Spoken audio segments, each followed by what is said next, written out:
House set to vote Friday on $2 trillion stimulus as coronavirus crisis worsens.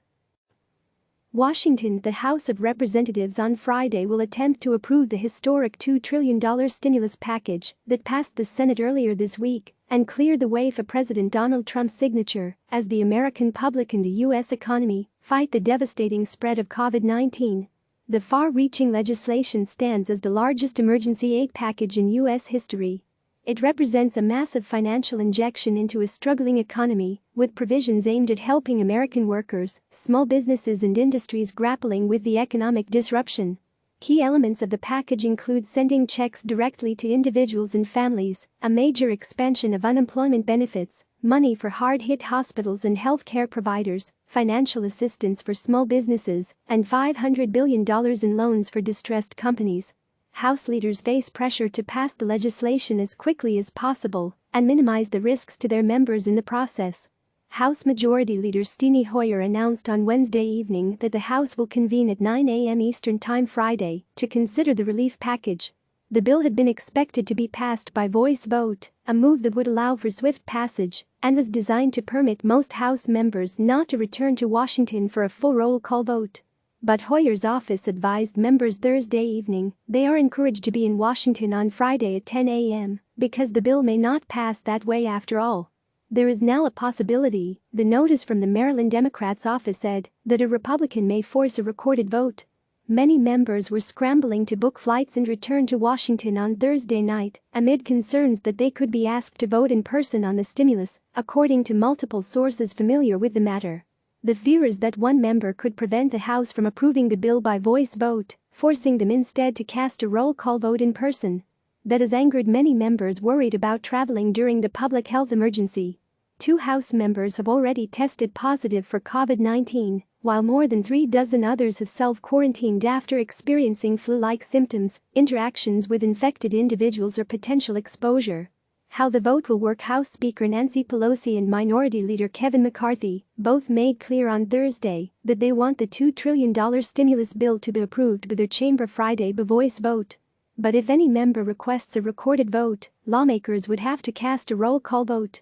Republican Representative Thomas Massie of Kentucky is viewed as the most likely member to try to force the vote after indicating publicly his reservations about a voice vote.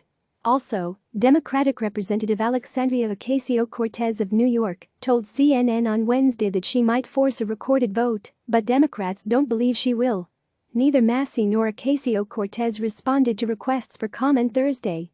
On a conference call with Democratic members on Thursday, Pelosi said that if they are unable to pass the bill by voice vote, they will have a roll call vote Friday, according to 3 sources on the call. Several members told CNN that comment caused confusion, since Hoyer previously indicated to members that any roll call vote would occur Saturday. When the House convenes Friday morning, there will be time for a debate, equally divided between the 2 sides. Then they will proceed to a voice vote. Once the presiding officer says the ayes have it, the bill will be passed, unless a member requests a recorded vote.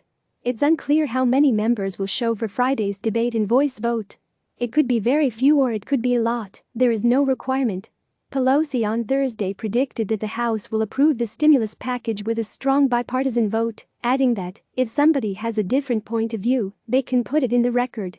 We expect to have a voice vote on it, but if we don't, we'll be prepared for whatever it is, she said.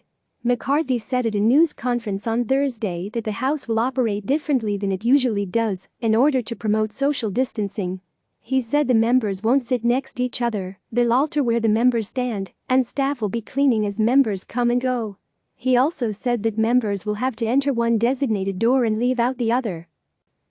We have members on both sides of the aisle who have the virus. We have members who are quarantined. We have members who have challenges with airlines getting their flights cancelled. We will have enough to get this through, but the floor will look different, McCarthy said, explaining the modifications that will be made. House officials detailed steps to limit member interactions in a notice to all House offices Thursday. In the notice, obtained by CNN, the House Sergeant at Arms and the Capitol Physician's Office outlined new procedures ahead of the vote, explaining that access around the House chamber and on the floor will be limited. To that end, the House is closing the Speaker's lobby, an area right off the House floor where reporters stake out and interview lawmakers and members frequently congregate. If there is a recorded vote, new procedures are also detailed to only allow small groups of members on the floor at a time. Hard-fought negotiations led to a massive aid package. The stimulus package came together after intense and drawn-out negotiations between congressional Republicans and Democrats and the Trump administration that spanned multiple days and involved ongoing talks that stretched late into the night. Democrats initially took issue with the package, which was crafted by Senate Republicans at the outset, arguing that it put corporations ahead of workers. Partisan tension over the legislation came to a head when Senate Democrats blocked 2 procedural votes to move ahead with the package on Sunday and again on Monday, a setback to the bipartisan efforts to find a consensus deal. A deal was ultimately announced midweek, however, paving the way for the Senate to take up and pass the measure.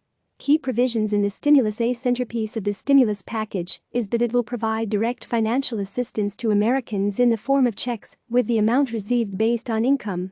Individuals who earn $75,000 in adjusted gross income or less would get direct payments of $1,200 each, with married couples earning up to $150,000 receiving $2,400 and an additional $500 per each child. The payment would scale down by income, phasing out entirely at $99,000 for singles and $198,000 for couples without children. In addition, the bill would provide billions of dollars in aid to hard-hit hospitals struggling to deal with the outbreak, as well for state and local governments that are cash-strapped due to their response to coronavirus. One point of contention in negotiations centered around a fund for distressed industries, with Democrats worrying that there would not be adequate oversight. In a compromise move, the final deal provides for accountability through an independent inspector general and congressional oversight panel. Click subscribe to receive the latest news.